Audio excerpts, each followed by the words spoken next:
Pay close attention to the images you're about to see. These are recovered frames from a security camera on the night of October 26, 2023, taken along Hollis Street in Eastborough. We want to acknowledge something before we go any further. The full CCTV video from that night no longer exists. Portions of the recording were overwritten before investigators could secure them. What remains are these still images, isolated moments captured seconds apart.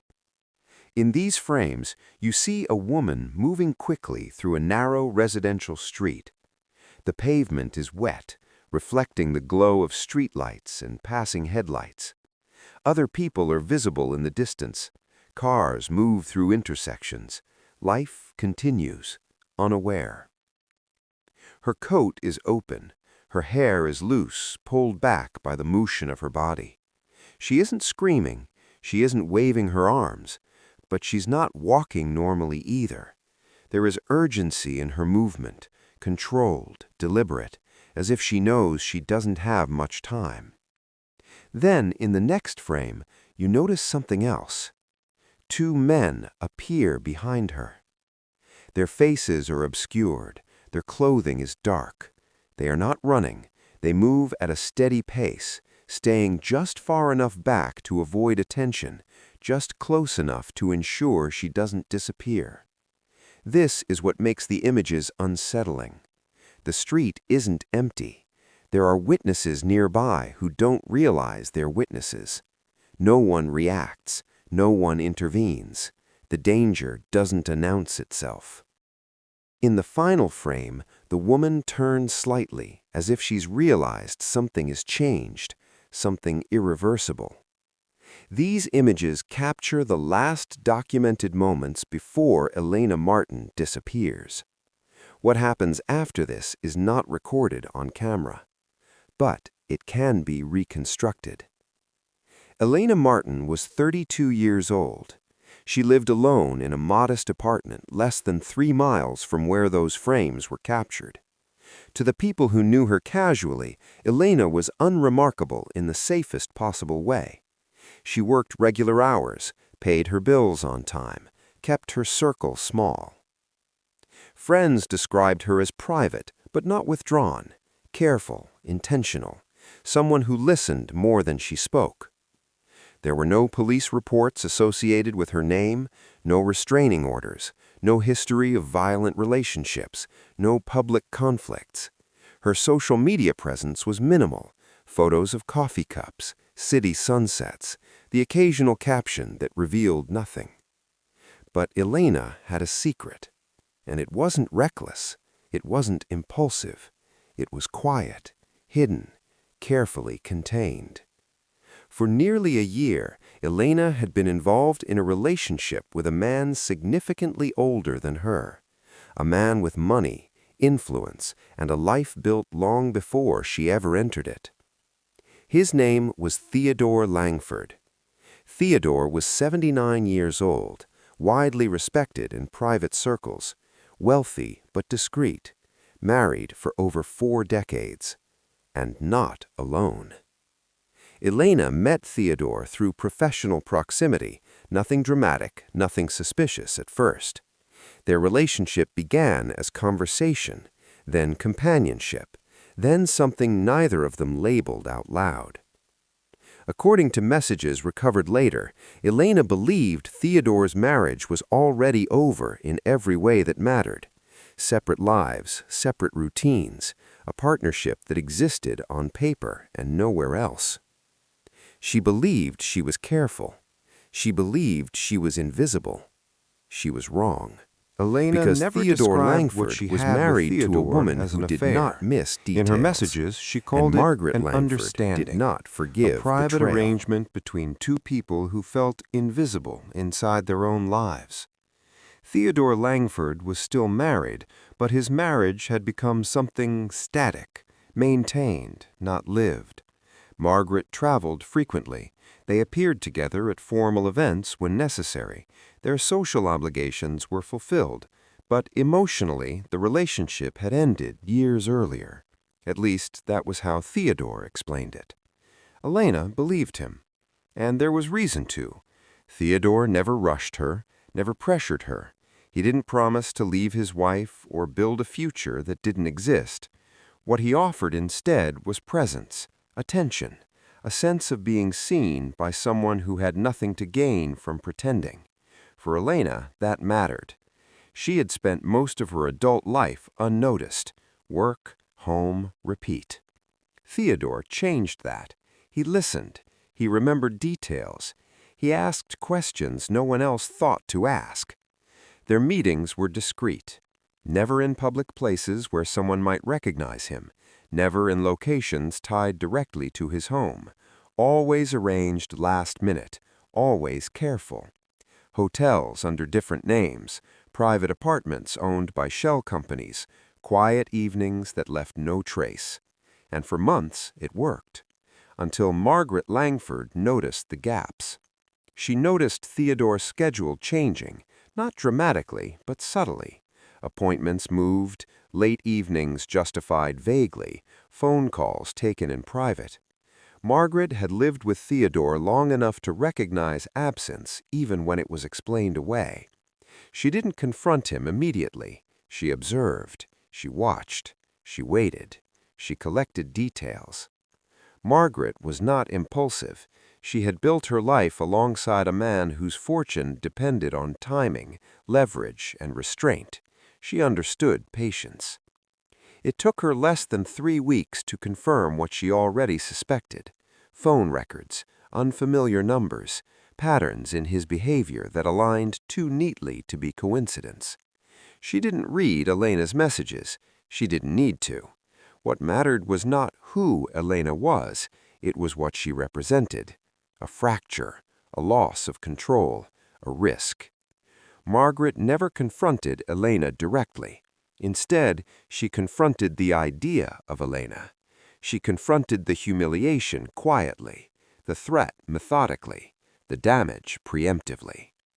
To Margaret, this wasn't about jealousy. It was about preservation. Because Theodore's wealth was not simple.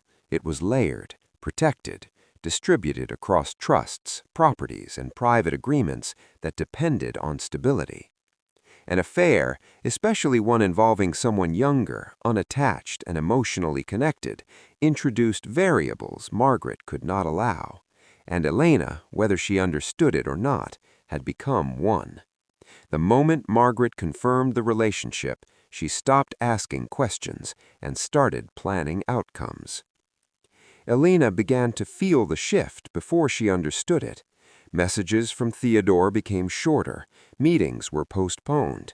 The warmth she had grown accustomed to was replaced with distance she didn't know how to name. When she asked him what was wrong, his replies were careful, non-committal, deflective. He didn't say Margaret knew, but Elena felt watched. Small things began to change. A car parked too long near her building, unknown numbers calling and hanging up, people who seemed to notice her in places where she was used to being anonymous. She told herself she was imagining it, until the night everything broke open. The last time Elena saw Theodore was 3 days before the CCTV frames.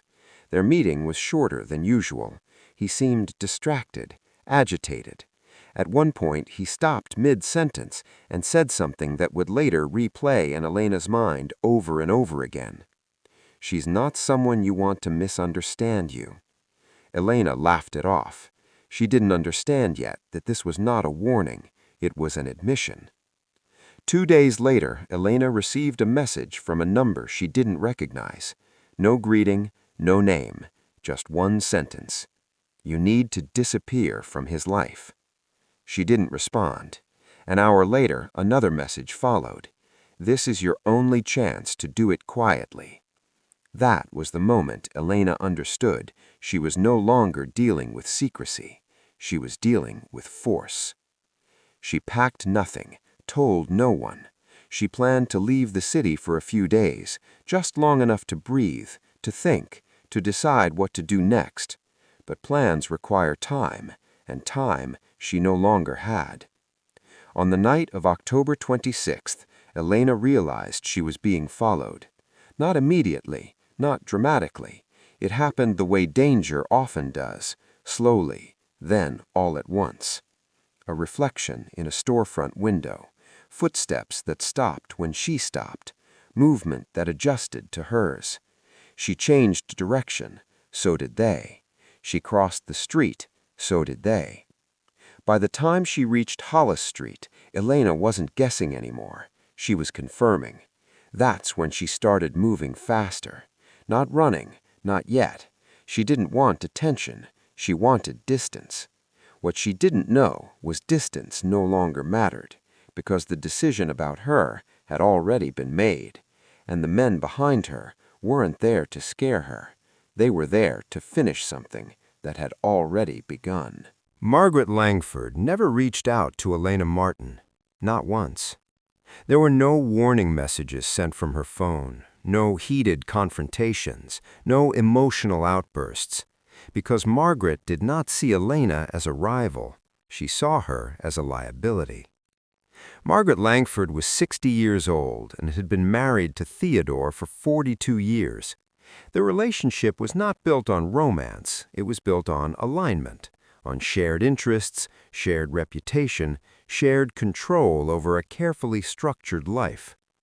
Margaret understood Theodore better than anyone else because she understood the system around him, the businesses, the trusts, the agreements that were never spoken about in public.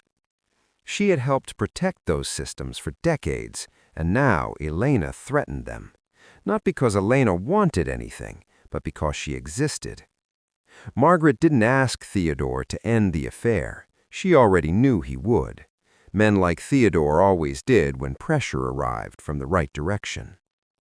What Margaret needed was certainty. She needed to know Elena would not resurface, would not speak, would not create unpredictability. So she moved quietly. She didn't hire professionals with resumes. She didn't use personal accounts. She didn't leave communication trails. She used intermediaries, shell contacts, men who specialized in presence without visibility. The kind of people who didn't need instructions written down. Margaret's directive was simple. End it, cleanly, no spectacle, and above all, no connection back to her.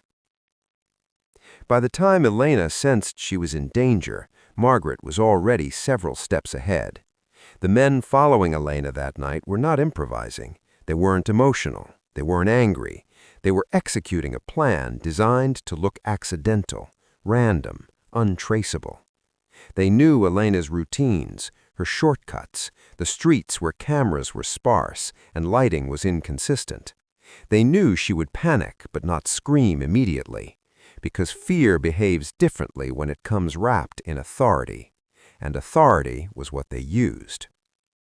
When Elena realized she was being followed, she made a mistake that would later haunt investigators. She didn't call for help. She didn't contact police, because part of her still believed this could be resolved through conversation, that this was pressure, a warning, a scare. She believed that if she could just talk, explain, disappear quietly, this would stop. That belief cost her everything. The men didn't grab her on the street. They didn't force her into a vehicle in front of witnesses. They waited. They allowed her to exhaust herself emotionally, to reach a point where confusion overtook fear. When they finally approached her, it wasn't aggressive, it was calm, controlled. They spoke softly, used her name, referenced details only someone close to Theodore would know. That was enough. Elena stopped running.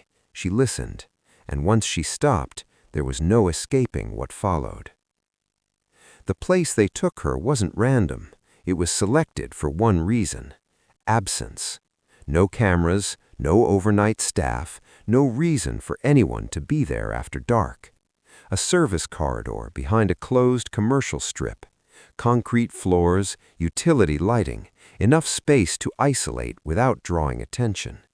This wasn't rage, this was containment. Margaret never asked for violence, she asked for silence, and silence was achieved with precision. When Elena refused to sign anything, when she refused to admit wrongdoing she hadn't committed, the decision was made without discussion.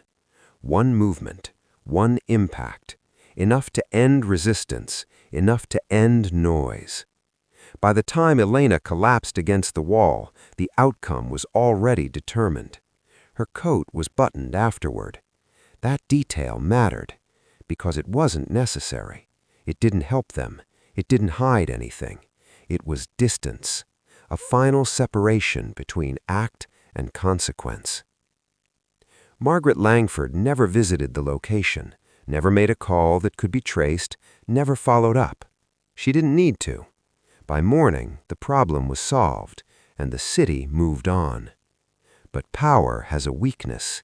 It assumes silence is permanent, and silence, when studied long enough, starts to speak. The frames from Hollis Street don't show panic. That's what investigators notice first. Elena Martin isn't flailing. She isn't screaming. She isn't sprinting blindly into traffic. Her movement is controlled, almost disciplined, as if she's still trying to believe she can manage what's happening behind her. This matters, because people who believe they can still negotiate don't behave like people who know they're about to die. By the time Elena reaches the section of the street captured in the final frame, she has already confirmed something crucial. The men behind her are not going away. They adjust when she adjusts. They slow when she slows. They don't rush. This isn't a chase. It's pressure. Elena turns a corner and briefly disappears from the camera's view. This is where the frames end. What follows has to be reconstructed from fragments. Timestamps, sensor logs, witness recollections that didn't seem important at the time. At 9:41 p.m., a traffic camera 2 blocks east records Elena crossing against a light. She hesitates mid-intersection, glances behind her, then keeps moving. A car honks. The driver doesn't slow down. At 9:44 p.m., her phone connects briefly to a nearby cell tower. The connection lasts seconds, not long enough for a call, long enough to place her within a narrow radius. Investigators later believe this is the moment she realizes she's exhausted her options. Running hasn't worked, changing direction hasn't worked, public spaces haven't helped, and the men behind her are close enough now that she can hear them speak. Not yelling, talking. Witnesses in nearby buildings later report seeing a woman standing near the curb beside a dark vehicle. She appears tense but composed. One witness describes her posture as rigid, not defensive. Another remembers thinking it looked like a disagreement between people who knew each other. That detail is critical. Strangers don't argue quietly. Authority does. Elena doesn't fight when the men approach her. She listens. They tell her this doesn't have to be difficult, that this can end quietly, that she just needs to cooperate. They don't threaten her with violence. They threaten her with consequence. Lawsuits, exposure, blame. They tell her Margaret Langford already knows everything. They tell her Theodore has distanced himself. They tell her she's alone now. And in that moment, Elena believes them. Because Theodore isn't answering her messages, because no one has stepped in, because the world hasn't stopped to protect her. So she gets into the car. Not because she's forced, because she still believes there's an exit that doesn't involve pain. The drive is short but indirect. The vehicle doesn't take main roads. It loops through industrial side streets where businesses have closed for the night. Streetlights are spaced too far apart. Cameras are scarce. Inside the car, the conversation shifts. This is when Elena is told what they want. A statement, an admission, something on paper that can be used later if necessary. They want her to confirm the affair, to accept responsibility, to disappear afterward without causing problems. Elena refuses. Not emotionally, not angrily. She refuses because she understands now what that paper would do. It wouldn't protect her. It would erase her. The car stops. The location is deliberate. A service area behind closed warehouses. concrete walls, utility doors, no foot traffic. Elena steps out of the vehicle. Her heart rate spikes. Not because she's being attacked, because she realizes negotiation has ended. This is the moment investigators later describe as the psychological point of no return. The men repeat their demand. Elena shakes her head, and that's when the situation changes. There is no struggle, no prolonged violence, one controlled movement, one misstep backward, one impact against a hard surface at the wrong angle. The injury is small, localized, precise, enough to cause immediate disorientation, enough to collapse resistance. Elena doesn't die instantly. She loses consciousness. When she comes to, the world is slowed and fragmented. Her thoughts don't connect properly. Her body doesn't respond the way she expects. The men don't rush. They don't panic. They move her just far enough to avoid visibility, just far enough to ensure she won't be found quickly.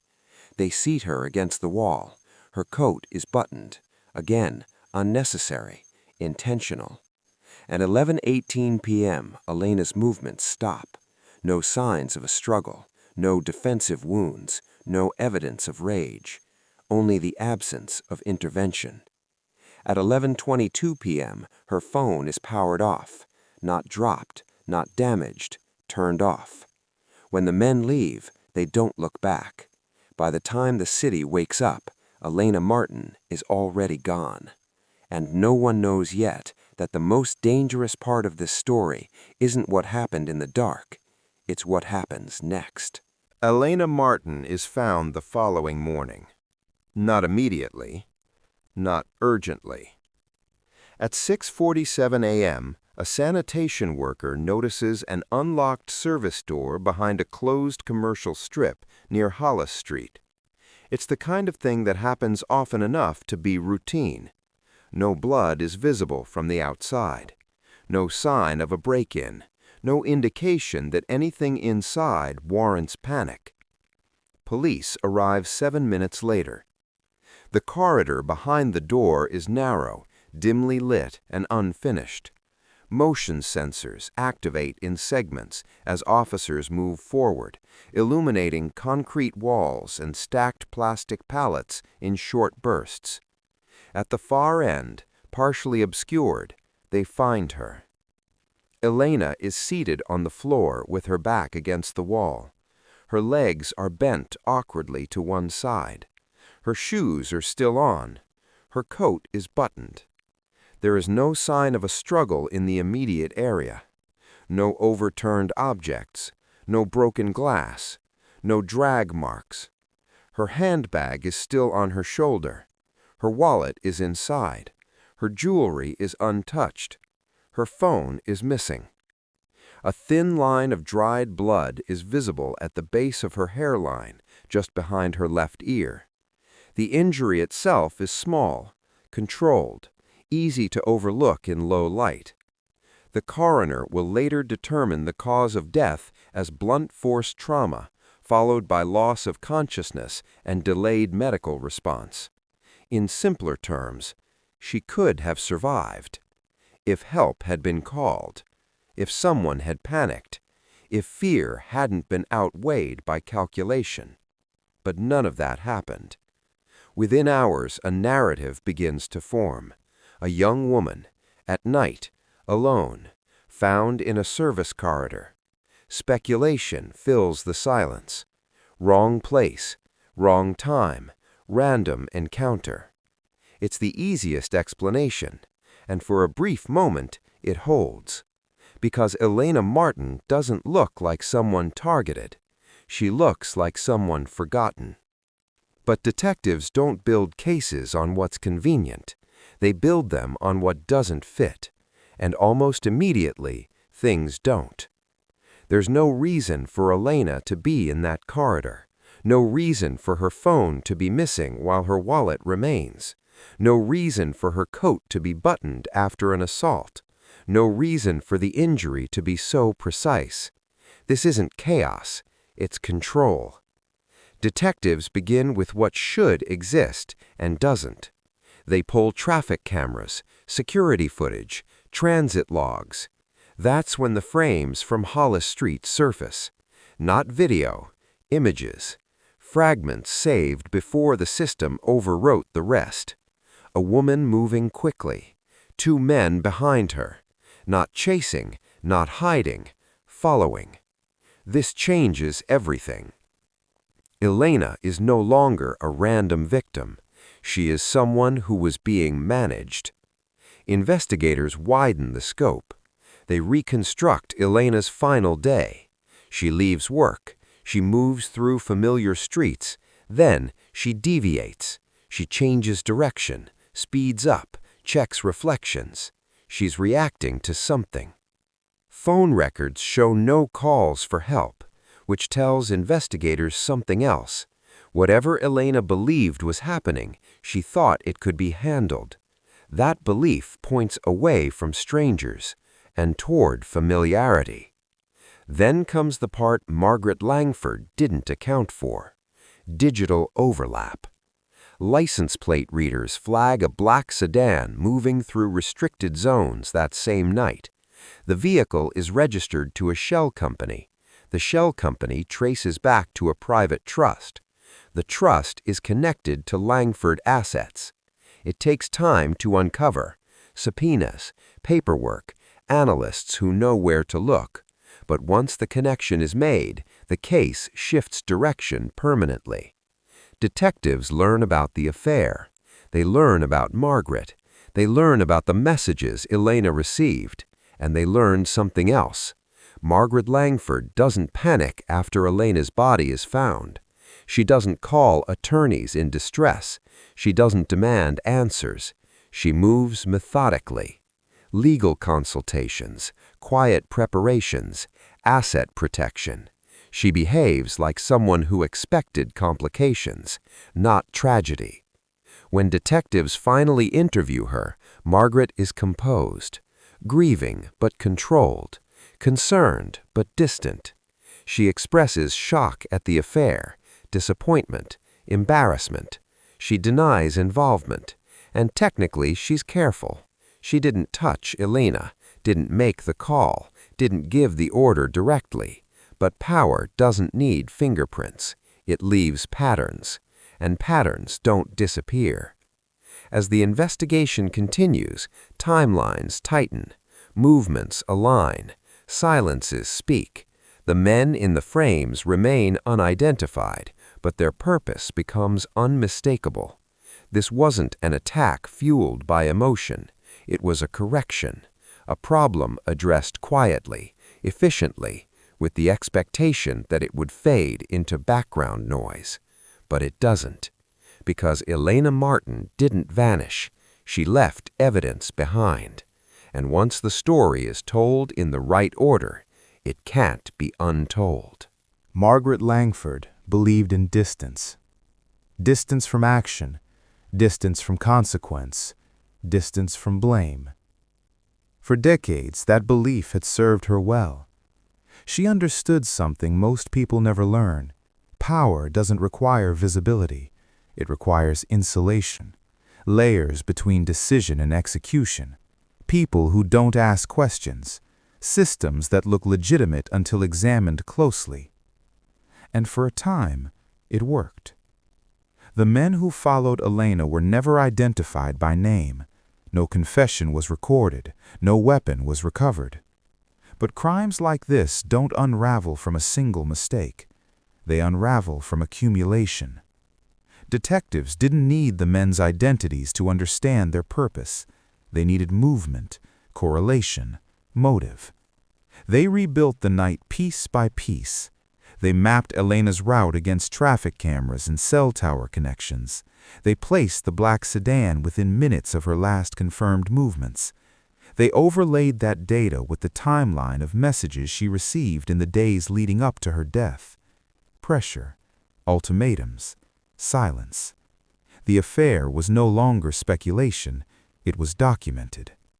Hotel records, encrypted messages, witness statements placing Elena and Theodore together repeatedly over the previous year. The imbalance became obvious. Elena had nothing to gain from exposure. Margaret had everything to lose. That imbalance reframed intent.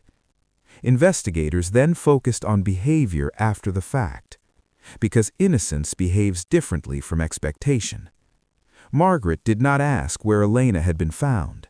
She did not inquire about cause of death details. She did not ask whether Elena had suffered. Instead, she asked procedural questions. What had been recovered? What had not? What was being preserved? Those questions mattered. Digital forensics delivered the final fracture.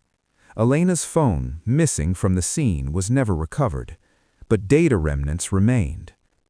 A partial audio clip automatically triggered during a stress spike earlier that evening.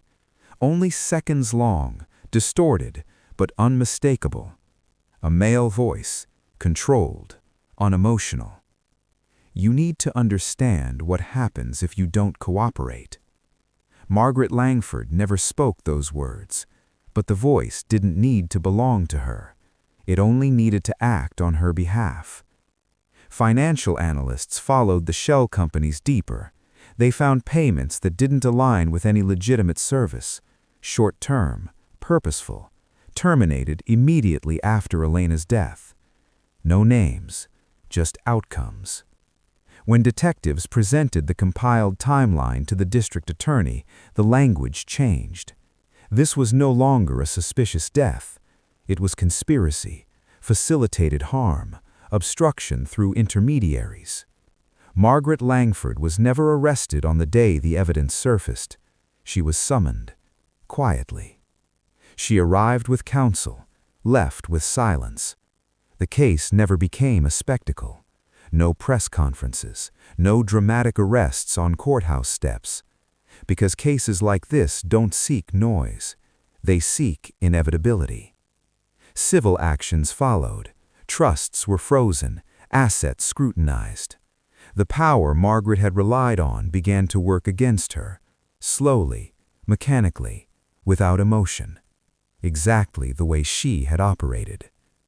And Elena Martin's story, once framed as a tragic accident, changed shape. She wasn't reckless. She wasn't careless. She wasn't invisible. She was targeted.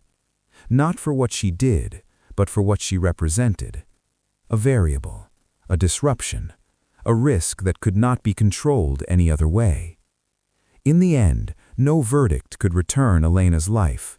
No sentence could restore what was taken. But the truth did something quieter.